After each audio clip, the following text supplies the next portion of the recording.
Lasqueira! Eu sou Renato Jaquitas, eu estou aqui com o meu compadre Danilo Ardengue. Tudo bem, Danilo? Tudo bom, Jaquitas? Tudo bom, tudo bem. O DJ separou aqui esse modão chamado Telha Quebrada, do Gino e do Geno. Uma maravilha, hein, Danilo? Vocês que gostam de rock, todo mundo aqui. Para falar do nosso entrevistado do Retorno Cast SA. Quem é o nosso entrevistado, Danilo Ardengue? Eu vou apresentar? Você apresenta, fala o nome. Quem é o nosso Você é o âncora. É o Luiz Augusto Barbosa, presidente da Eternit. É isso aí, o Retorno Cast SA vai falar, fala sobre empresas, né, os ativos que estão por trás ou à frente, né, da Bolsa de Valores, aí, a nossa bolsa, a B3. E agora, enquanto a gente está falando aqui, eu não sei qual é o dia exato que esse episódio vai ao ar, né? Meu palpite é que a Ether 3, a ação ordinária da Eternit, estará operando com uma forte valorização, se não no dia, ao menos no acumulado do ano. Isso porque a Ether 3 chega ao final de junho negociada a mais de R$20. Em 2021, a valorização desse papel é de mais de 100%, e um ano acima de 600%.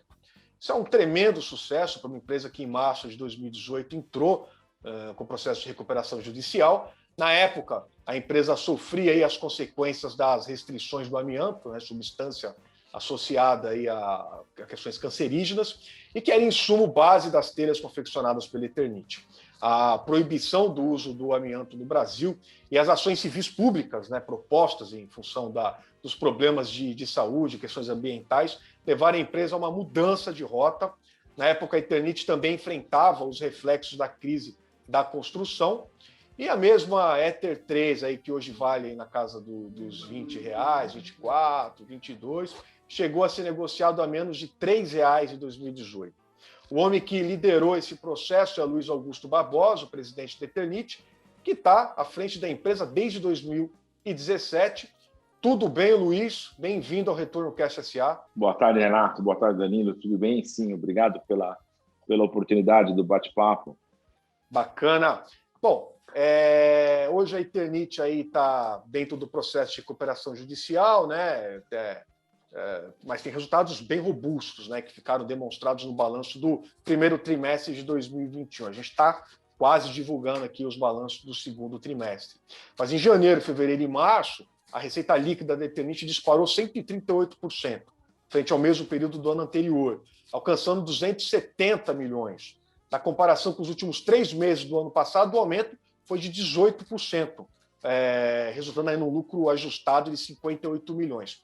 Esse desempenho confirma a reversão do prejuízo de pouco mais de 11 milhões no primeiro trimestre de 2020. Ô Luiz, a minha primeira pergunta, claro, com esses dados todos, né, o que é que explica a Eternit ainda permanecer dentro da recuperação judicial? Tá bom, boa pergunta, Renato. A recuperação judicial é um processo bastante complexo e não é simplesmente você pagar os credores que te leva à saída do processo de recuperação judicial. Tem toda uma metodologia, porque as condições de pagamento aprovadas pelos credores no plano de recuperação judicial, elas perpetuam para eventuais créditos que se apresentem depois da saída. Então, por isso tem que ter todo um procedimento técnico do ponto de vista jurídico para aprovar. Então, o nosso plano era um plano que foi aprovado rapidamente pelos credores. Ele basicamente não dependia da geração de caixa do negócio. A companhia tinha muitos ativos não operacionais e o planejamento para o pagamento foi baseado na venda desses ativos. A venda desses ativos foi ocorrendo com sucesso, é um processo também lento, cada coisa tem que ser feita por leilão, o juiz tem que aprovar, os credores têm tempo para se opor. Então, todo um processo que demanda um ritual que demanda tempo. Mas, enfim, a gente foi fazendo os leilões com sucesso e hoje nós já levantamos mais recursos do que a gente tinha previsto com a venda desses ativos e, portanto, o pagamento dos credores está equacionado. Mas ainda existem questões técnicas para que a gente possa conseguir que o juiz decrete o fim da RJ, ou a saída da empresa da RJ. Porque não é uma decisão da empresa, preciso que isso fique claro. O juiz sentencia a sua saída da RJ. Né?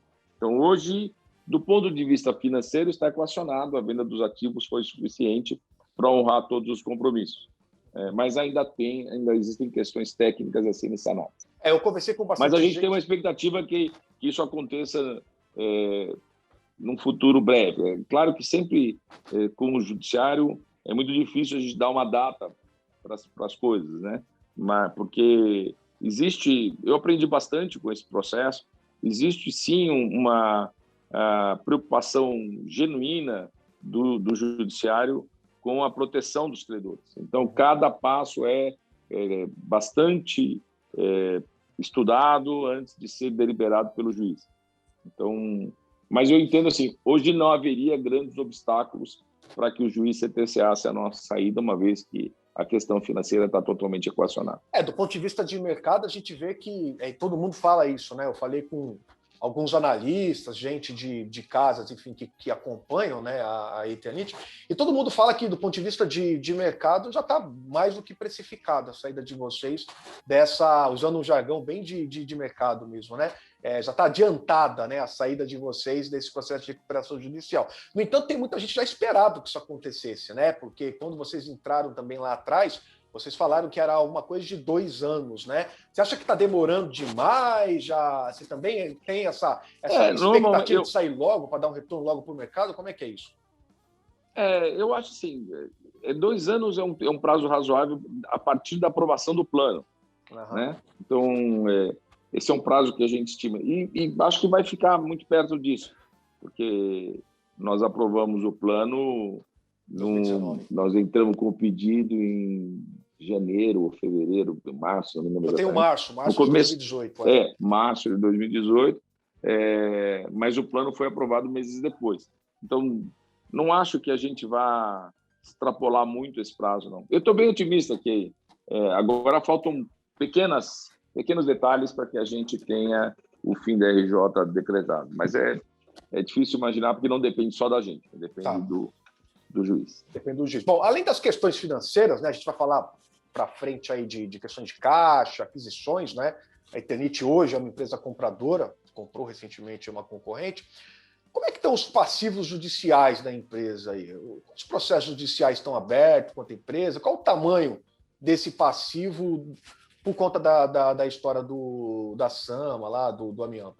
A gente tem já há muitos anos uma discussão jurídica com relação com o Ministério Público do Trabalho, com relação às questões ambientais menos, muito mais ligadas à saúde do trabalhador. Trabalhistas, E eu diria que elas vêm caminhando bem. Recentemente, a gente teve uma sentença muito favorável para a gente no Paraná, a gente já tinha tido uma sentença favorável em São Paulo. Então, eu tenho uma visão bastante otimista com relação às ações civis públicas. O problema é que esse processo também é um processo lento, né? Porque cada etapa do judiciário exige uma série de comprovações e de discussões, de audiências. Então, não é um processo rápido, são processos morosos, né? Tem questões que estão no STF, então vocês acompanham o Brasil, muita coisa se judicializou nos últimos anos, né? Então o cenário político acaba ocupando sobremaneira o STF.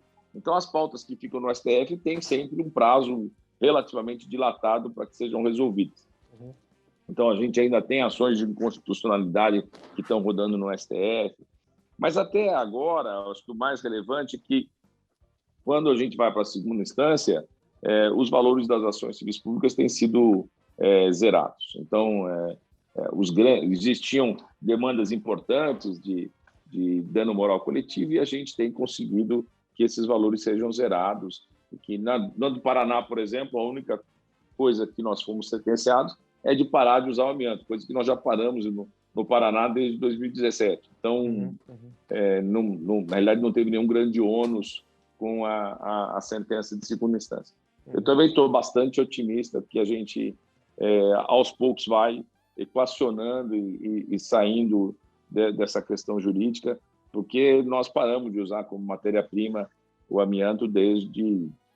A gente anunciou em 2017 e concluiu esse processo no final de 2018. Entendi. Então, já faz 3 anos que a gente não usa mais o amianto na produção como matéria-prima na produção de telhas. Mas a Sama, que é a mineradora, né, de amianto lá da Iternit, essa empresa continua em operação, né? Como é que está a operação da empresa? Lá em Minas Sul, a questão né? do STF, o STF definiu, vamos dizer, que o artigo que regulava o uso do amianto no Brasil deveria ser abolido. Com isso, criou-se, vamos dizer, um vácuo jurídico. E nesse mesmo julgamento, ficou definido pelo STF que os estados têm autonomia para legislar sobre essa matéria no seu território. E nessa linha, o estado de Goiás aprovou uma lei, então, autorizando a exploração da mineradora para fins exclusivos de exportação. Então, hoje, o que a gente fez foi isso, a gente adequou a Sama para uma estrutura menor e para a produção exclusivamente para exportação. Nessa linha, a empresa vai muito bem, a gente tem mostrado esses resultados nos nossos reportes trimestrais. A gente continua exportando. Nós temos 2 grandes segmentos, tem aplicações industriais e aplicações em telhas, como se usava no Brasil. As aplicações industriais são usadas em países mais industrializados, naturalmente, então a gente exporta para os Estados Unidos, exporta para a Alemanha. Não é verdade que todos os países proibiram o uso do amianto. Não, isso não é verdade, né? Muitos países proibiram, mas muitos continuam permitindo o uso. Então, como eu disse, a gente exporta para países bastante desenvolvidos, como os Estados Unidos e a Alemanha. Isso para aplicações industriais. Para aplicações em telhas, para países que têm uma certa semelhança com o Brasil do ponto de vista econômico, social e climático, né? Esse tipo de telhas é muito usado em países chuvosos, quentes e que tem uma parcela da população com poder aquisitivo mais baixo, porque é uma solução barata, né? Então, o Brasil sempre usou muito, vários países da América do Sul sempre usaram muito esse tipo de telha, e o Sudeste Asiático se usa também. Então, para aplicações em telha, a gente exporta bastante para o Sudeste Asiático. Então, essa diferença, que às vezes as pessoas falam, poxa, mas usa esse tipo de telha nos Estados Unidos? Não. Para os Estados Unidos e Alemanha são para aplicações industriais, sobretudo para a indústria de carbocloro, né? Indústrias que fazem soda cáustica, produzem soda cáustica. Esse tipo de indústria precisa de produtos muito resistentes quimicamente e o amianto faz um papel importante. Você falou que reduziu o tamanho da Sama. Hoje, qual que é o tamanho da Sama para a operação da Eternit? A gente reduziu bastante, porque a maior parcela da produção até 2017 era destinada para o mercado interno. Então, hoje ela é bem menor do que ela já foi no passado. Então, a Sama já produziu mais de 300 mil toneladas antes da proibição no Brasil, e hoje nós estamos falando de pouco mais de 120 a 150 mil toneladas.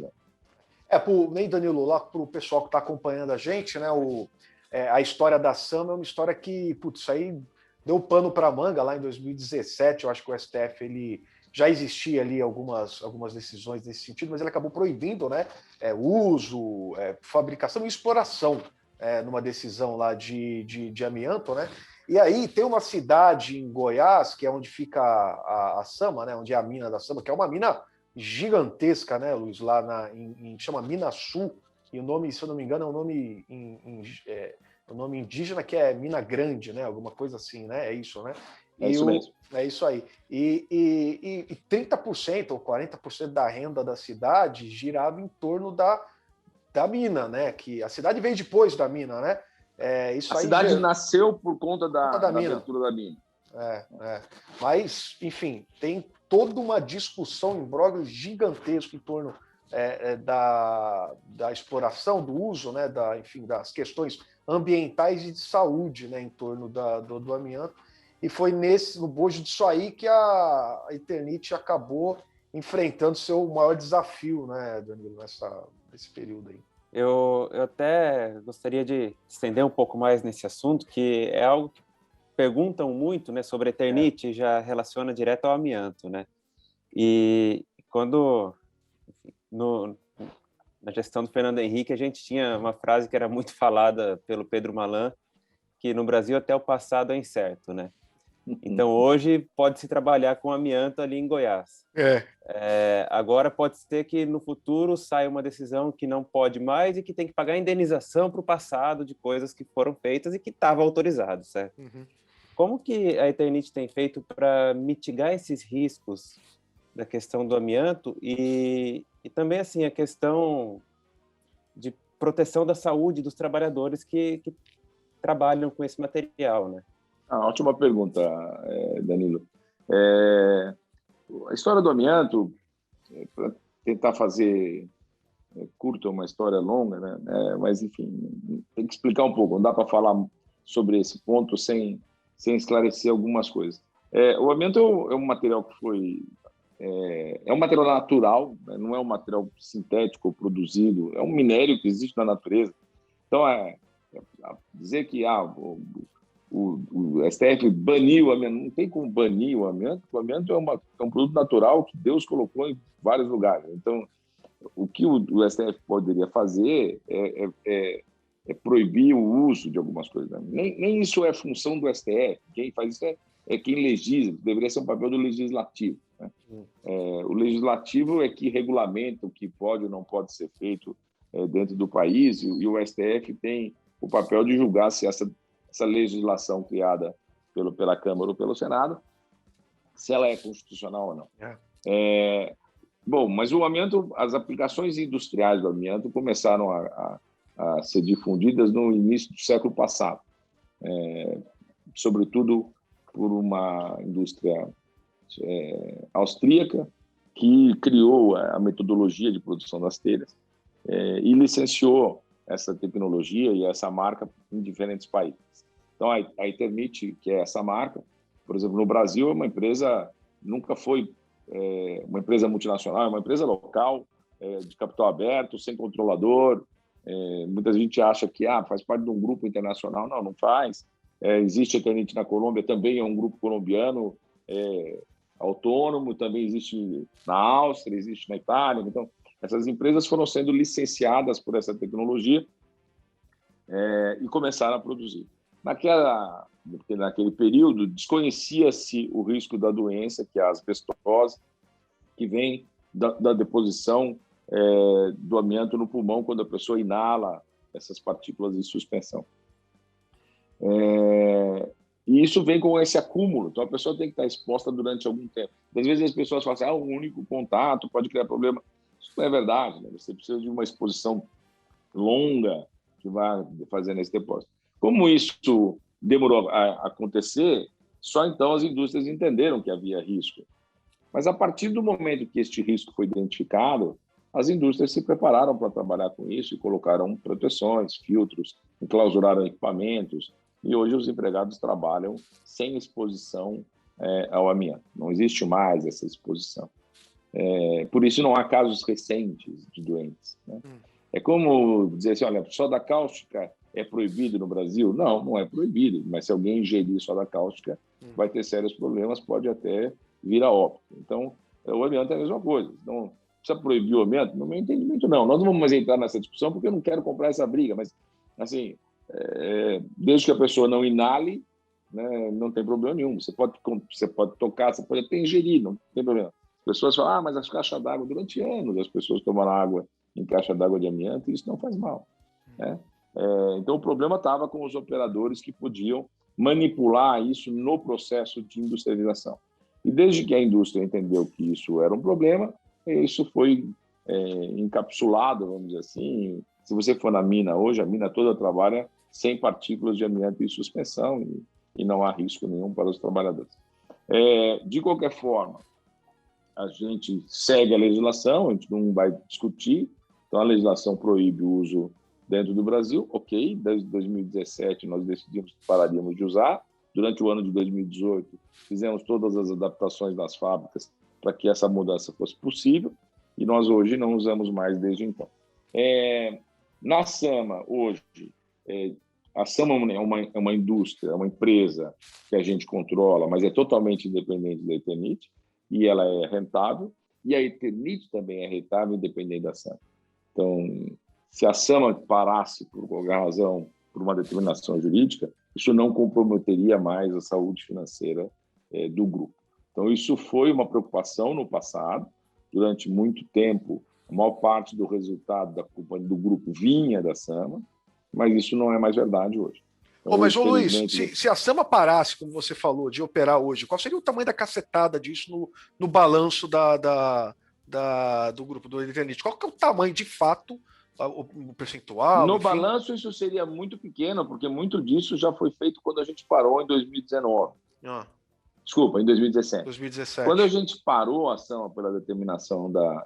Na realidade, não foi em 2017, porque a decisão foi em 2017, mas a publicação do resultado, se eu não estiver enganado, foi no primeiro trimestre de 2019. Então, desde que a gente parou a operação, tudo isso já foi jogado para o balanço. Então, hoje eu não teria um grande impacto. Isso, como eu disse, no jargão que vocês usam, está precificado. Né? Eu não teria grandes problemas no balanço por conta de uma parada na Sama. E também não teria uma redução significativa do meu resultado.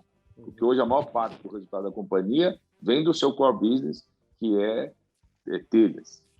Nosso grande negócio é telhas. Tá, vamos falar um pouquinho sobre isso. Você está ouvindo aí o Luiz Augusto Barbosa, que é o presidente e CEO da Eternit desde 2017. Eu estou comigo aqui o Danilo Artengue, eu sou o Renato Jaquitas e esse é o Retorno Cast SA. Ô Luiz, então nos últimos anos a Eternit substituiu o amianto, né, por polipropileno, né, na fabricação das telhas, né? Hoje, a gente usa uma fibra de polipropileno, que a gente produz... É o fibrocimento, né? É a telha de fibrocimento, é isso? A telha sempre foi de fibrocimento. Uhum. A parcela fibra que foi mudada. Antes era uma fibra mineral, e agora e hoje é uma fibra sintética, que é o polipropileno. tá Então, a gente compra o polímero e transforma isso em fibras. A gente faz isso na nossa unidade de Manaus. E aí distribui essas fibras para as fábricas de telha. Isso é misturado com cimento e calcário, e aí produz a telha. Então, o processo... A telha continua sendo uma telha de fibrocimento, então, só que o reforço deixou de ser amianto para ser fibra de polipropileno. E o processo foi adaptado pela mudança dessa matéria-prima. Então, na parte dianteira da máquina, não se mudou grande coisa. Na traseira, onde se fazia a preparação da matéria-prima, a mistura, é que teve que ser feita uma série de alterações para podermos usar uma matéria-prima tão diferente. Vocês anunciaram ali uma meta, eu vi em algum lugar, eu queria até confirmar com você, de que era uma produção de 70 mil toneladas, é isso? Mês? Como é que era? 70 mil toneladas mês é a nossa capacidade instalada. A capacidade instalada. Hoje vocês estão produzindo quanto? Esse mercado está aquecido para caramba, né? E a gente pode ver a gente tem operado entre 90% e 95% de taxa de ocupação. Quanto que é? 98% de taxa de ocupação? Entre 90% e 95%. Tá, isso aí dá, em geral, dá o quê? Uns 60 e quantos mil toneladas? Um pouco mais de 60, 65 mil toneladas mês. Tá. Hoje, quantas fábricas o grupo possui? Onde é que vocês estão no Brasil? A gente tem 4 fábricas de telha de fibrocimento, uma no Paraná, uma em Goiás, uma no Rio de Janeiro e uma na Bahia. A gente tem uma fábrica de telha de concreto. Na verdade, nós temos 2, uma em São Paulo e uma em Santa Catarina, que nós estamos voltando a operar. Nós temos a fábrica de fibras de polipropileno que fica em Manaus, a sede é em São Paulo, e tem a mina que também fica em Goiás. Tá. E vocês anunciaram recentemente a compra da Confibra, né, da concorrente, por 110 milhões, é isso? Isso ainda não está concluído. Nós estamos num processo de compra. A gente fez uma binding offer, uma oferta vinculante, e estamos numa etapa de due diligence. Estamos terminando as due diligences para assinar o SPA. Então, esse processo ainda está acontecendo. Tá. Mas é uma fábrica que fica em Hortolândia. Fica em Hortolândia, próximo, né, aqui em São Paulo. Próximo a Campinas, que vai aumentar a nossa capacidade em 20%. 20%. Mas eu percebi que vocês deixaram a porta aberta nessa aquisição aí para novos negócios, né? Sobretudo por conta da questão logística, né? Que é pesada para vocês aí. Como é que vocês estão de caixa para aquisição e o que é que vocês estão avaliando? Então, telha é um produto volumoso e de baixo valor agregado. Então, é como cimento. Você não transporta cimento a grandes distâncias, né? Então, mais de 60% da telha é cimento. Então, tem uma característica muito parecida. Por isso, nós temos fábricas espalhadas. Hoje, quando você faz uma análise de mercado de telha de fibrocimento no Brasil, você vai ver que há uma concentração de capacidade instalada nos maiores mercados, o que é natural, então na região sudeste e na região sul.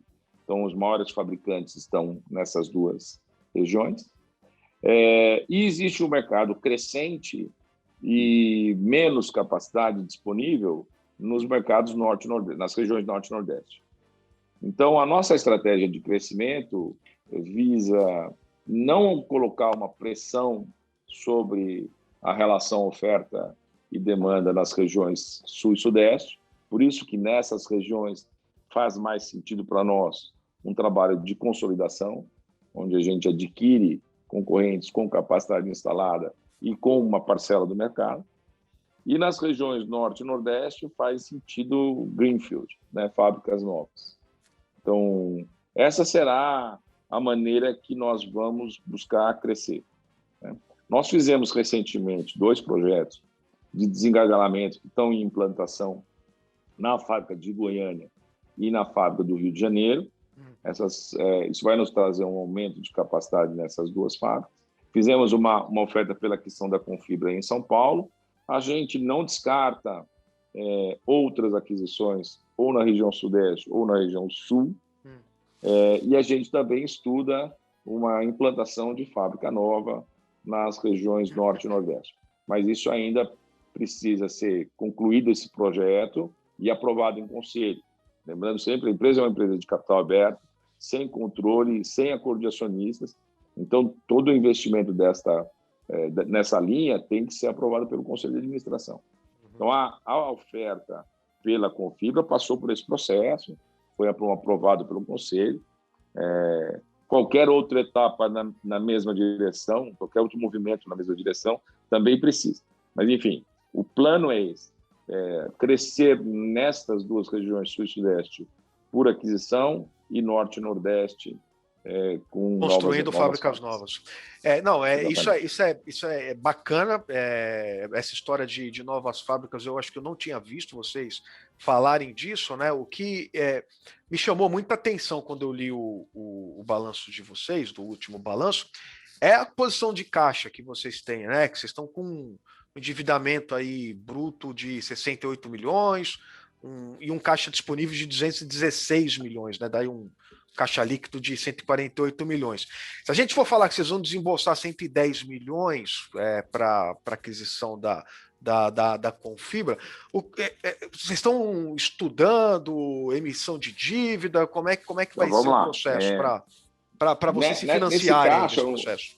O ano passado, quando começou a pandemia, nós ficamos com muito receio de que isso tivesse um impacto negativo nos nossos negócios.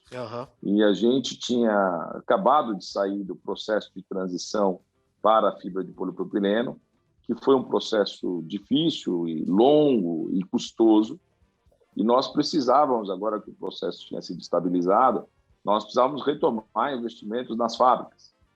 E como a gente tinha dúvidas se o resultado operacional viria diante de uma pandemia, nós fizemos uma chamada de capital no ano passado com o objetivo de garantir o plano de investimentos. Nós tivemos muito êxito nessa chamada, praticamente conseguimos 100% do que nós queríamos. Então, a gente vem fazendo esse investimento desde o ano passado com esse dinheiro. Nós não precisamos ir aos bancos, até porque seria complexo estando em RJ. Então, a gente fez uma chamada de capital, os acionistas compareceram e a gente tem feito esse plano de investimento com esse dinheiro. Para a Confibra, nós fizemos uma outra capital agora no início deste ano, de 110 milhões, que é o valor da oferta. E esse dinheiro é o que você vê no caixa, parte desse caixa é fruto dessa chamada de capital. Então, o funding para a aquisição da Confibra já está garantido, já está no caixa. Além disso, a gente vem gerando caixa, nós fomos muito favorecidos pelas medidas econômicas tomadas para amenizar o impacto da pandemia. Na realidade, eu tenho dito que é um conjunto de fatores. A pandemia trouxe mudanças muito importantes no consumidor, para o consumidor e para a economia como um todo, e isso afetou as empresas de maneira diferente. Algumas empresas foram gravemente atingidas negativamente, toda a área de entretenimentos, viagens, turismo, foram áreas que sofreram muito durante a pandemia. Outras foram muito favorecidas, tudo que é venda online, né? E nesse meio, entre uma coisa e outra, você tem toda uma miríade de tons aí, gente que foi um pouco prejudicada, gente que foi um pouco beneficiada e gente que foi muito beneficiada. A construção civil foi muito beneficiada, porque as pessoas mudaram seus hábitos de consumo, elas tiveram que ficar mais tempo em casa, então elas privilegiaram melhorar a condição da casa, elas também tiveram um acréscimo de renda com os auxílios emergenciais, né? Elas tiveram uma facilidade de financiamento com a queda de juros, da taxa de juros, e elas tiveram cerceado a sua opção de compra de outras coisas. Então, elas não podiam ir ao shopping, não podiam ir ao restaurante, não podiam viajar e receberam mais dinheiro. Então, elas canalizaram esse dinheiro para aquilo que estava aberto e a construção civil era uma grande opção. Então, todas as indústrias, e você pode observar em balanço de várias delas, todas as indústrias que produzem para a construção civil foram positivamente impactadas pelas medidas econômicas para a pandemia. E nós estamos nesse rol. Então, a empresa foi... Apesar da gente, no início, ter tido receio, ter feito aquela chamada de capital, nós fizemos o segundo, o terceiro e o quarto trimestre do ano passado muito bons. Muito bons. Né? Repetimos um excelente desempenho no primeiro trimestre desse ano. E o mercado continua favorável. A gente ainda, apesar do auxílio emergencial ter sido reduzido, agora ter havido uma certa elevação na expectativa de juros, mesmo assim, a construção civil ainda continua muito bem e com perspectivas positivas para o segundo semestre e para todo o ano de 2022. Então, as perspectivas são muito positivas. De fato. E uma coisa que chama a atenção, e eu até queria te perguntar sobre isso, era nesse processo aí de algumas indústrias, alguns segmentos se sobressaíram, né? O setor da construção civil foi um dos primeiros aí, lá no meio da primeira onda, mesmo dar sinais de recuperação muito fortes, né?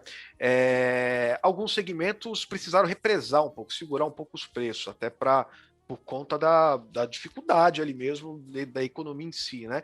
Não me parece que esse foi o caso de vocês. Eu acho que eu vejo... Não foi o caso da conta da construção inflação, civil inclusive, como um da todo. construção civil, né? Vocês liberaram mesmo os valores, vocês conseguiram repassar esses valores para a cadeia, é isso? Nós tivemos bastante impacto, nós temos algumas matérias-primas que são precificadas por preços internacionais e em dólar, é o caso da celulose, é o caso do polipropileno. Nós também tivemos uma pressão importante no cimento, né? Mas a gente também teve uma demanda muito agressiva. Então, nós, felizmente, conseguimos repassar o impacto do custo para o preço.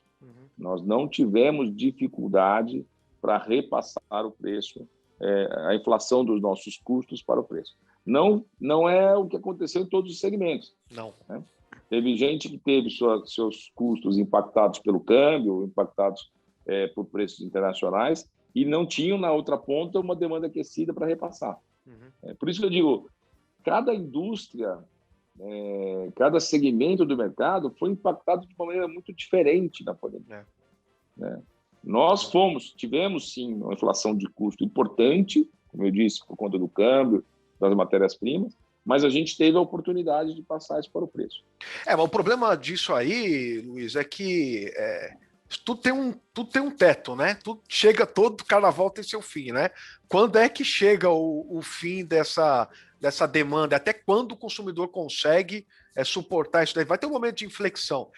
Você já consegue ver esse momento próximo ou você acha que ainda tem muito que queimar nisso aí? Como eu disse há pouco, assim, é muito difícil prever, né?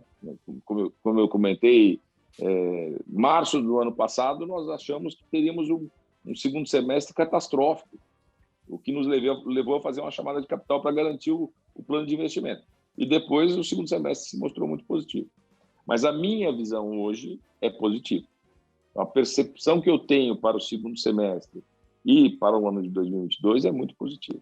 A gente continua tendo um déficit habitacional gigantesco no Brasil, né? A gente tem uma camada da população muito grande que busca soluções de baixo custo. O nosso produto se adapta bem a esse segmento, né? Então, eu continuo tendo uma visão positiva.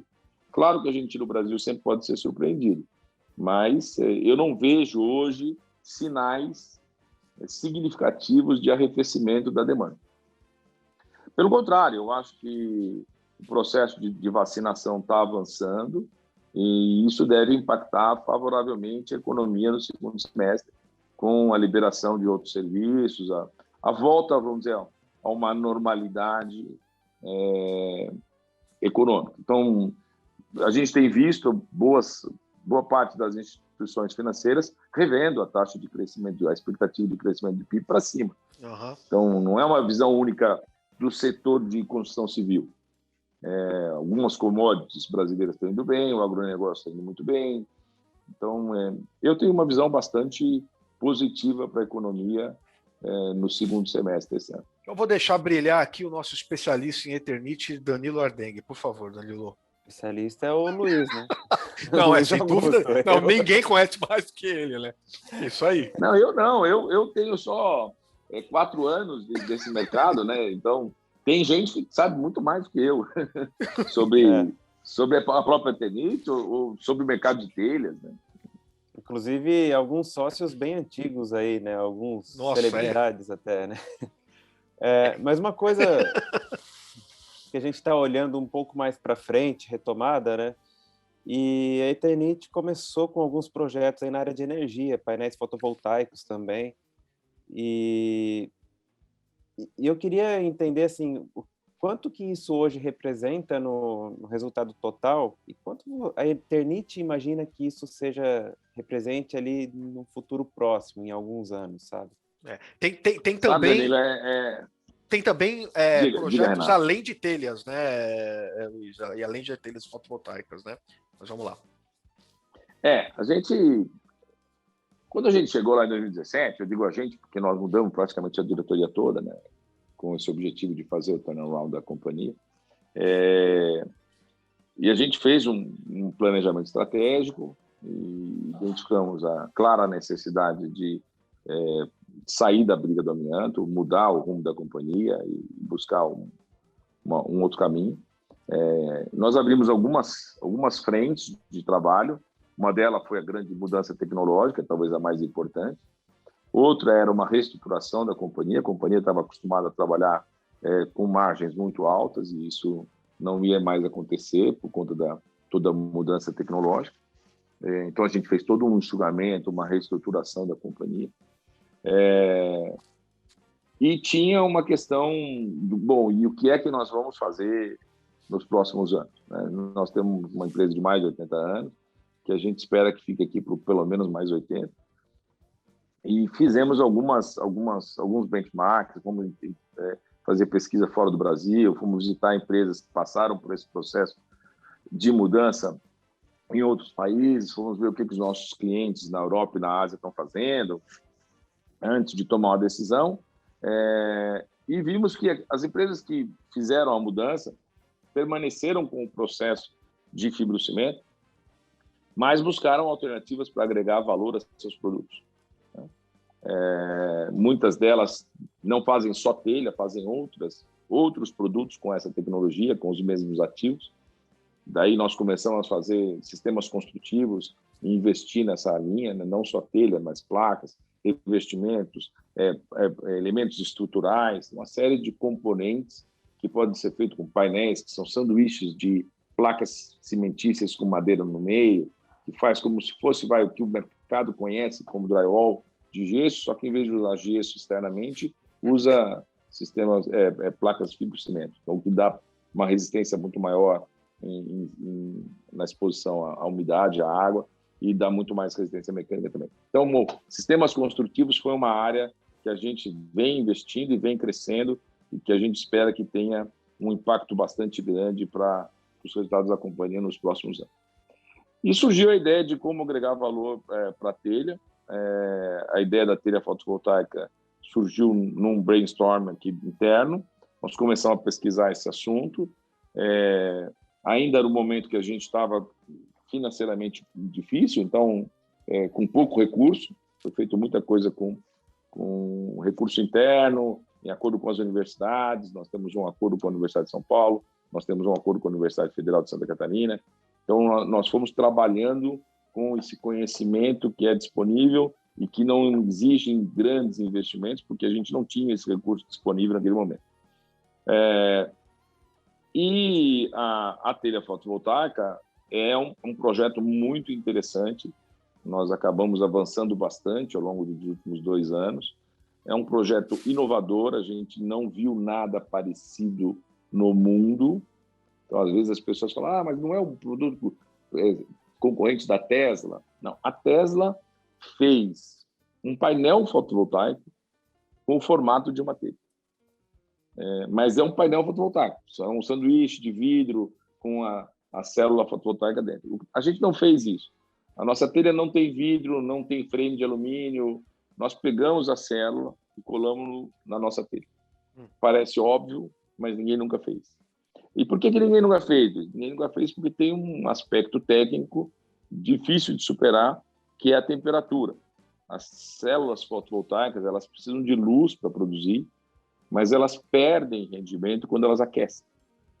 Então, como é que você cola uma célula no cimento e expõe no telhado e isso não vai aquecer? Vai aquecer. Então, a grande sacada tecnológica está em como é que a gente manteve a produção da energia, apesar da exposição a altas temperaturas. Isso não foi colocado na praça ainda, né, Luiz? Nós estamos numa fase de piloto. A gente já colocou em projetos, já está instalado em aplicações reais. Nós temos projetos no Paraná, em São Paulo e no Rio de Janeiro.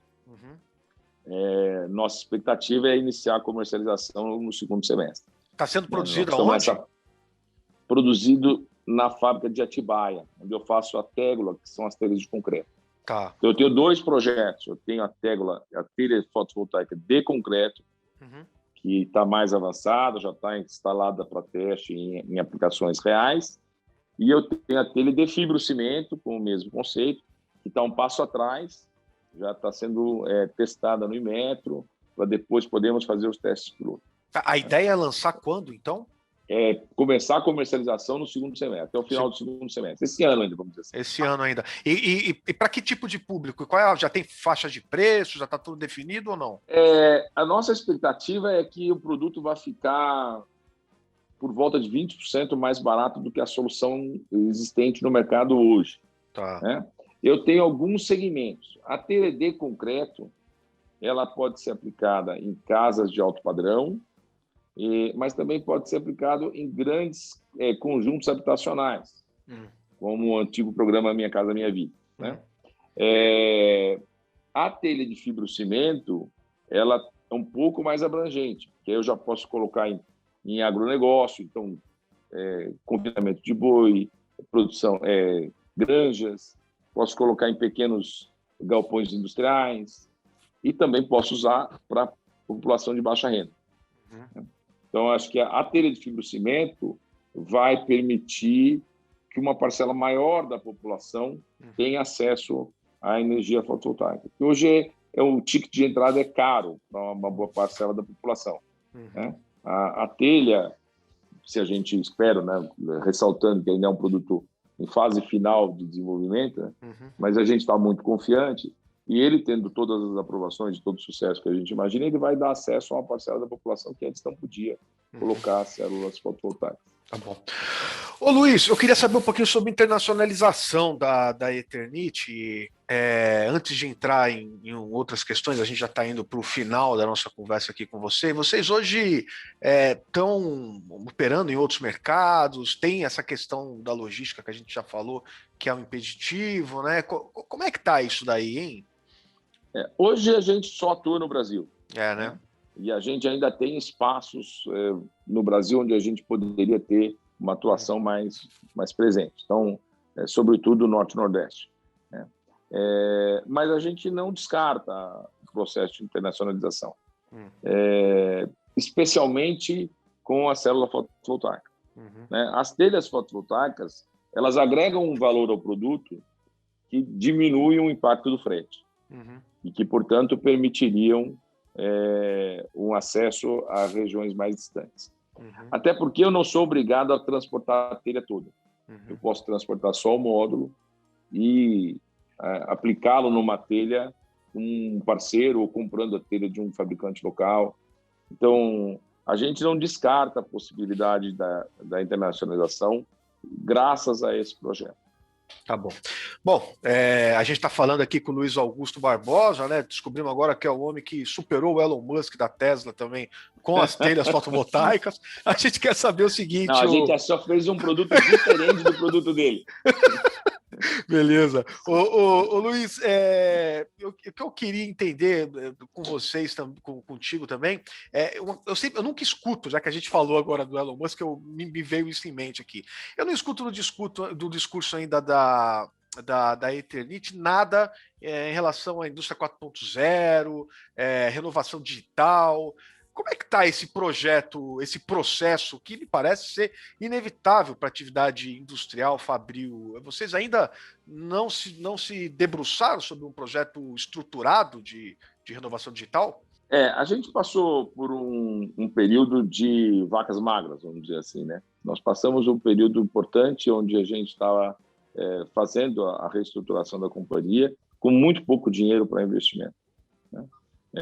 Então, de fato, a gente está agora numa fase de recuperação de ativos. Então, o plano de investimento foi aprovado, foi para restaurar um pouco esse tempo que a gente ficou com uma disponibilidade muito baixa de CAPEX, para poder fazer os investimentos necessários para modernizar o parque, para desengargalar algumas etapas. Mas a gente não perdeu isso de vista. E no projeto de uma eventual fábrica nova, a gente está pesquisando no mundo o que há de mais moderno no nosso ramo para fazer, sim, uma fábrica muito mais atualizada, com toda a questão da revolução digital sendo considerada. Beleza. Fala um pouquinho de ações, né, Danilo? A Eternit teve sempre uma base bem pulverizada de investidores, né? Um deles aí, o Danilo quase falou ali, um investidor antigo. Ele estava querendo falar do Luiz Barsi, né, Danilo? Era isso que você estava falando? O homem da carteira Previdência, que quer mesmo o negócio dele ações que geram dividendos, né? Precisamos conversar com ele para saber como é que está a opinião dele nesse momento aqui de reforma tributária, que estão querendo taxar os dividendos, né? Como é que está a divisão acionária hoje da empresa? A Eternit continua sendo uma empresa muito pulverizada na Bolsa, né? Para o tamanho que a gente tem, claro, se você for comparar com as gigantes da Bolsa, talvez não, mas para o tamanho que a gente tem, nós temos mais de 15 mil acionistas. A gente flutua entre 15 e 20 mil acionistas. Nós não temos uma grande concentração. Então, isso exige da gente um comportamento de governança bastante criterioso para garantir que todos esses minoritários estejam sendo atendidos, bem informados. Então, nós temos uma preocupação muito grande com informar a cada passo que a gente dá. Isso, às vezes, não facilita a nossa vida, não, né? Por exemplo, a própria oferta de aquisição da Confibra, se fôssemos uma empresa de capital fechado, teríamos feito um anúncio depois do SPE assinado. Mas a gente tem essa preocupação de manter sempre os acionistas informados do que está acontecendo. Com muita responsabilidade, cada vez que a gente conversa, como estamos conversando aqui hoje, que eu não posso dar guidance, que eu não posso ainda revelar coisas que não foram publicadas. Não é um processo fácil você manter uma comunicação e respeitar todas as regras estipuladas pela Bolsa para proteger os minoritários. Mas a gente se preocupa bastante com isso. E tem hoje, como eu te falei, nenhum acionista nosso tem o controle ou tem poder sobre as decisões da companhia sozinho.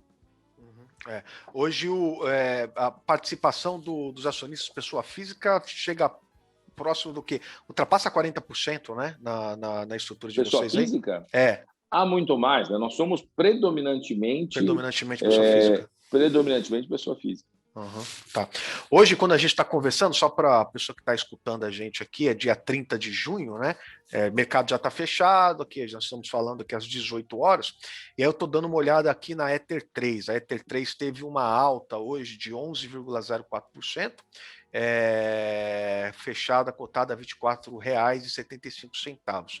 Em junho, em um mês, o retorno da Ether ela caiu 23,30%, mas em 2021 a gente teve uma alta de 109,39% e em um ano 638,81%. Esse resultado, né, já faz alguns analistas ficarem preocupados com o investimento nas ações da Eternit, da Ether 3.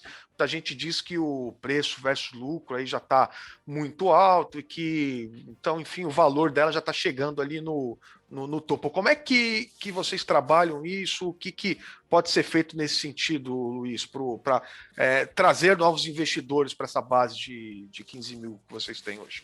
Difícil falar sobre isso, Renato, porque sem a gente dar algum guidance ou alguma informação que eu não poderia dar para o mercado. A empresa chegou a valer menos de R$3 a ação há pouco mais de um ano atrás, né? Ela já retorno de Bitcoin já bateu em um ano, já bateu R$34, agora está você falou hoje, fechou talvez entre 25 e 26, né? Então, é muito difícil entender como é que o mercado valoriza ou precifica o papel. O fato da gente ter uma grande concentração em pessoas físicas e muito pulverizado gera uma certa volatilidade no papel, né? Mas o que eu posso dizer sem ser leviano ou sem dar nenhum tipo de informação privilegiada? Aquilo que a gente tem publicado nos últimos balanços trimestrais é que a gente fez um processo de reestruturação muito sólido.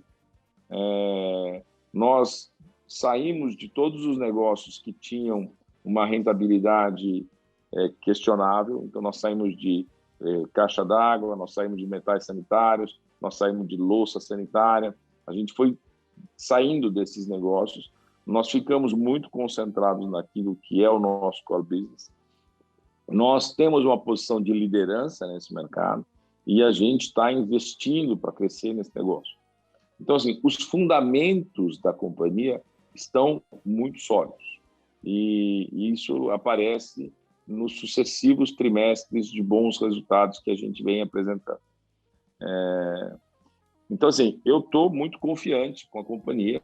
Nós temos planos de crescimento bem fundamentados.